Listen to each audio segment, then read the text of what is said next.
I'm going to show you how you can turn a boring spreadsheet like this into a fully functional app, mostly just by dragging things around on the screen. The best part is that if you have Microsoft 365, you've probably already paid for it.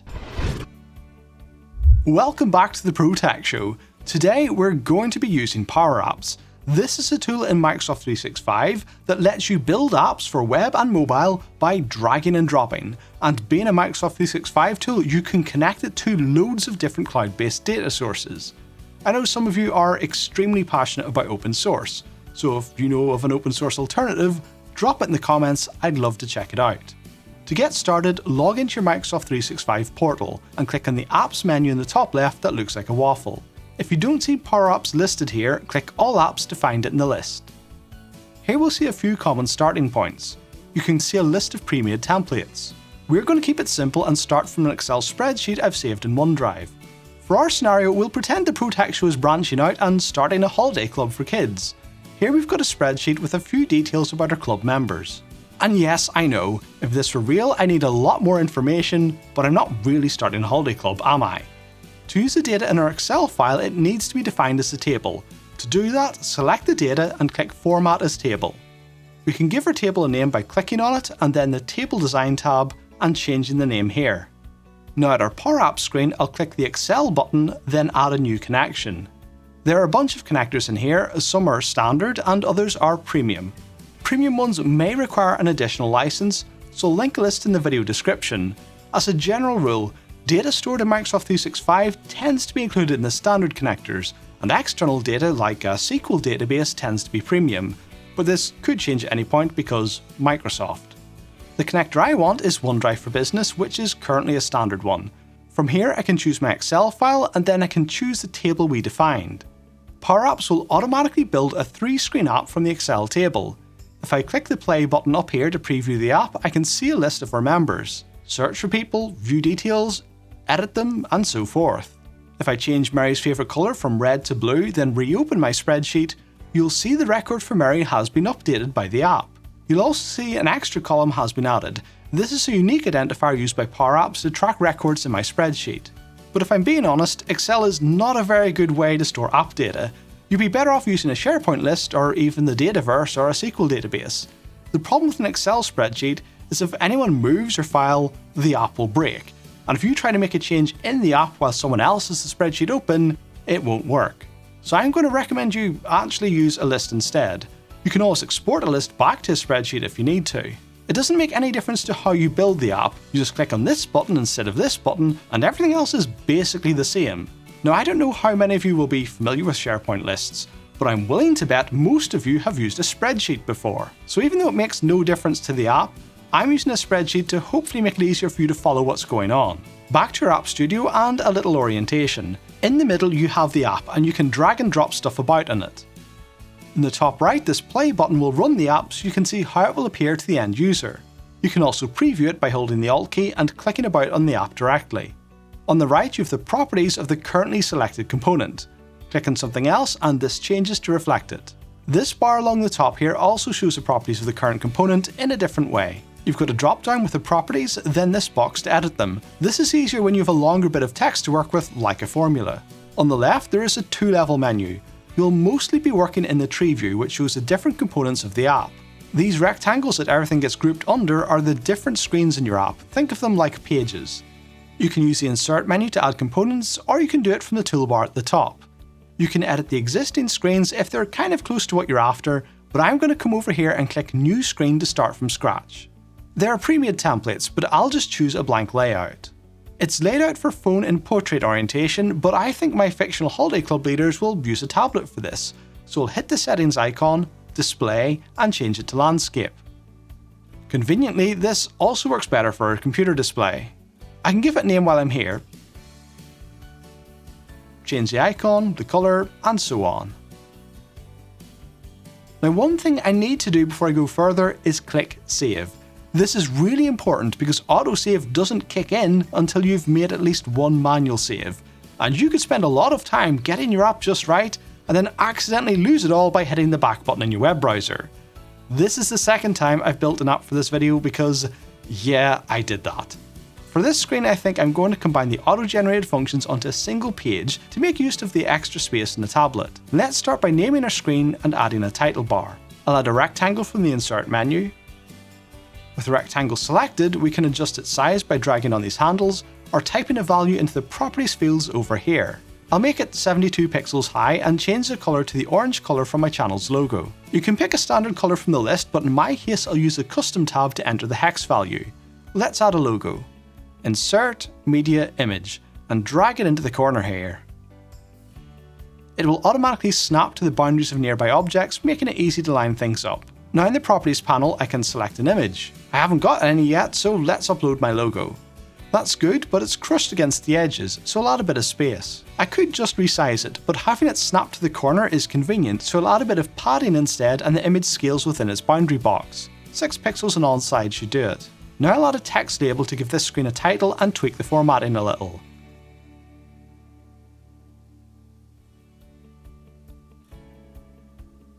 Next, I want a list of our members. For that, I want a gallery which I'll place here on the left. We've got this placeholder Latin for now. To get some real data, we need to choose our data source. I'll choose our members table from the spreadsheet, and there we go. There are some predefined layouts, but you can customize it as much as you want. If I expand the gallery object in the tree view, you can see the different components inside it. I'll choose the predefined image and title layout. Unfortunately, it has chosen the kids' ages as the title, and it would be more useful to see their names. So I'll select the field, come over here and click on the text property. You'll notice it has this FX icon. That means the text is defined by a function. You can see it up here, thisitem.age. If I delete that and type thisitem dot, it'll give me a list of the fields from my spreadsheet. In our spreadsheet, we also had a link to photos of the kids. To get these showing up, I'll select the image field, and instead of choosing an image file, I'll enter another function, thisitem.photo, and now we can see who we're working with. Before you ask, these are all random stock photos. My kids would never stay still long enough for this. The next thing we want is a form to edit member details, conveniently called an edit form.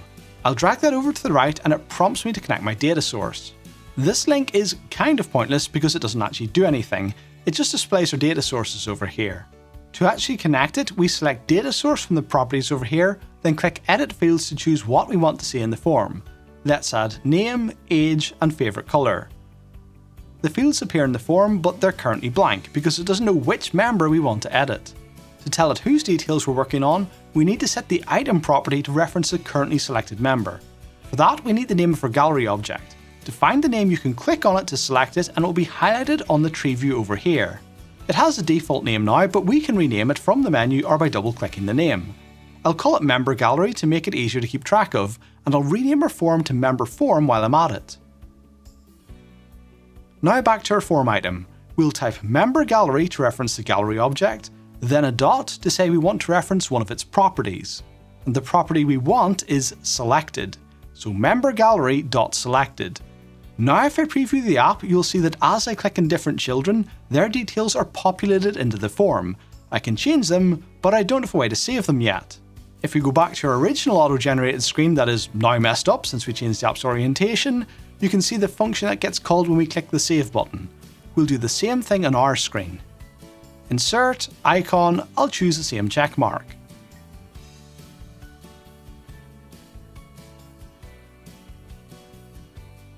Let's change the colour though.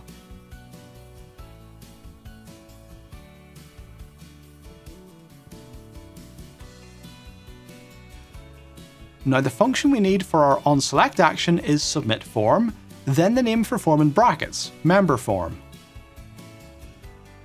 You can view available functions from this drop-down.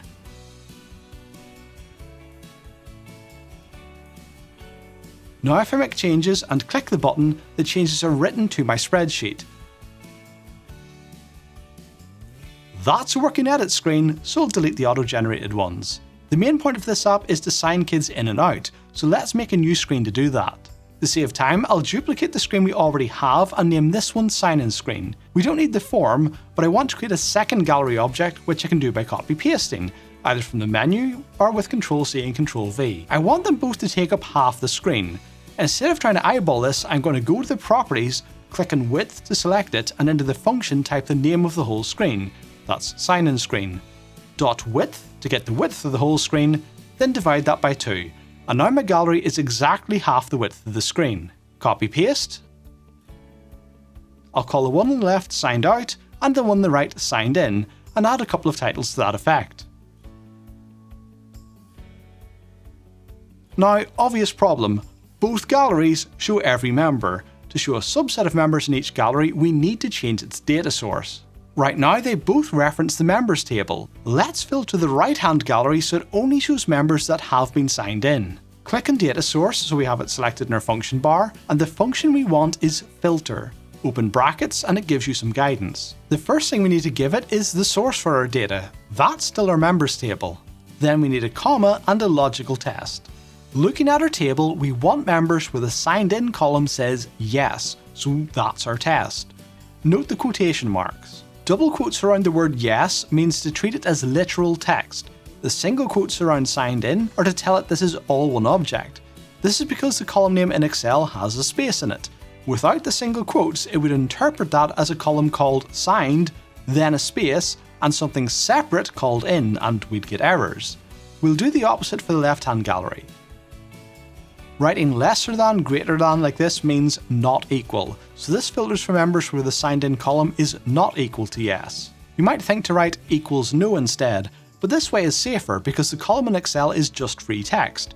Someone might edit it incorrectly, and then there's no guarantee the text will either be yes or no, and the kit would just disappear from the screen entirely. We can, however, guarantee that the text will either be yes or it will not be yes. Next, I'm going to choose the signed out gallery and add an action to sign the kids in. On select, and the function to update a data record is patch. Then our source, members, the record we want to update, which we can reference as this item, and the fields we want to update, which in this case is signed in, and the value of yes. If you need to update multiple fields, you can separate them by a comma as long as you keep them all within these squiggly brackets. You don't need to remember all of this, there's documentation for all the functions which I'll link in the video description. I'll do the inverse for the other gallery as well. And now if I run the app, I can move kids from signed in to signed out and back again just by clicking on them. Imagine this running on an iPad and you've got an easy to use signing in system that updates the spreadsheet automatically. How do you know which screen you're going to land on though? Well, if you run the app proper, it starts with whichever is at the top. So let's add a new screen and move it to the top so it acts as a landing page. I'll keep it simple and just add 2 buttons.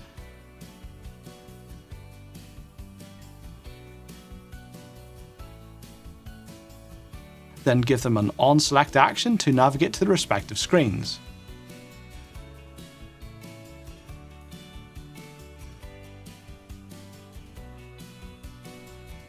Easy. One last thing we might want to do is keep a log of activity. Let's go back to our spreadsheet and make a new worksheet. We'll create columns for a timestamp, member affected, action taken, and the staff who carried out the action. Then format this as a table and name it log.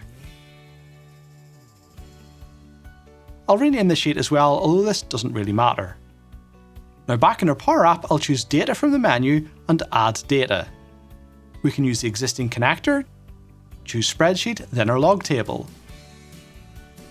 This may not show immediately if you've just added it, so be patient and try again in a minute or so. What we want to do now is add a new entry to our log table every time a kid gets signed in or out, so we have a full log of when they arrived, when they left, and which member of staff was responsible. To do this, we need to modify our onSelect action.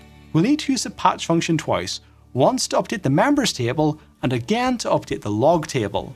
We can separate the 2 patch functions using a semicolon, which tells Power Apps to do one, then the other. We've already got the function to update the members table, so stick in a semicolon and patch, open brackets for the next one. The source this time is log, and because we're creating a new record rather than updating an existing record, we'll use the defaults function to create a new blank entry in the log table. Now we can define the values for our columns. The first column is time, and we can get the current time by using the function now. The next column is the name of the member. As before, we'll reference the current record using this item, and we can get the name field with .name. The action in this case is we're signing them out.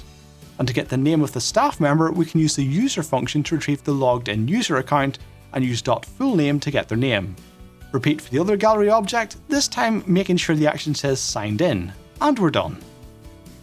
Now if I run the app and make a few changes, you'll see that not only is the status updated in the members worksheet, but the log table in our spreadsheet contains a list of the actions taken, when they were taken, and my name in the staff column. There's more we could do of course, but let's call this app done.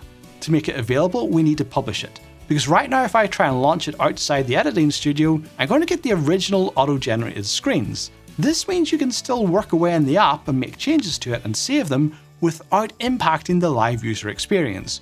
You don't want your edits to show on people's devices before you've finished everything and have it tested, so nothing changes in the live app until you hit the publish button in the top right. Now if we go back and open the app, you'll see the updated version. You can find your apps by going to Power Apps in the main waffle menu and scrolling down or clicking Apps on the left. You can share your app with other people from here as well. They can launch it from this Power Apps web interface or using the app that's available for Windows, Apple and Android. Comment below to let me know what you build with this, and hit the like button if you found the video useful. For the sake of my fellow IT folks, please consider using a list or Dataverse instead of a spreadsheet, and don't forget to document your work. We'll thank you for it, believe me.